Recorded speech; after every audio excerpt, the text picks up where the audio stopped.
猫的摸又还要呢打给我录。晚上11点了，我还是不可以睡觉。我还是睡不着ជាចុងក្រោយខ្ញុំចង់ណែនាំសភៅមួយក្បាលទៀតដល់អ្នកទាំងអស់គ្នាសភៅនេះមានឈ្មោះថា Chinese for Management នេះគឺជាសភៅទី3ដែលខ្ញុំធ្វើការណែនាំទៅអ្នកទាំងអស់គ្នាហើយចំពោះសភៅនេះខ្ញុំលើកទឹកចិត្តឲ្យអ្នកទាំងអស់គ្នាសិក្សាខ្លឹមសារវាឲ្យបានច្បាស់ហើយចាំរៀនពាក្យតាមក្រោយ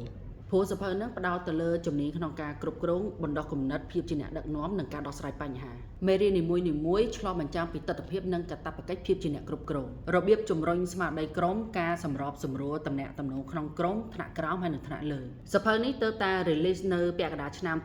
2025សរុបទាំងអស់មាន119ទំព័រ cover 15មេរៀនហើយសភៅនេះក៏មាន audio ស្ដាប់ការបញ្ចេញសម្លេងរបស់ជនជាតិចិនផងដែរចំពោះសភៅនេះត្រូវជាមួយនឹងបុគ្គល3ប្រភេទទី1គឺសិស្សនិស្សិតដែលគាត់ចេះភាសាចិនស្រាប់ហើយគាត់ចង់ចាប់យកជំនាញក្នុងការគ្រប់គ្រងប្រភេទទី2គឺបុគ្គលិកដែលមានតួនាទីជាអ្នកគ្រប់គ្រងពីថ្នាក់ទាបដល់ជាន់ខ្ពស់ប្រភេទទី3គឺសម្រាប់បុគ្គលដែលគាត់មានបំណងចង់ស្វ័យសិក្សាបន្ថែមទៅលើការគ្រប់គ្រងគាត់ក៏អាចសិក្សាលើសភៅមួយក្បាលនេះបានផងដែរប្រសិនបើអ្នកទាំងអស់គ្នាមានដំណើរការអាចស្វែងរកសភៅនេះនៅហាង Seven Cafe ដែលមានទីតាំងនៅជិតអូឡ িম্প ិកឬមួយក៏អាចតាក់ទងខ្ញុំផ្ទាល់ក៏បានដែរអរគុណ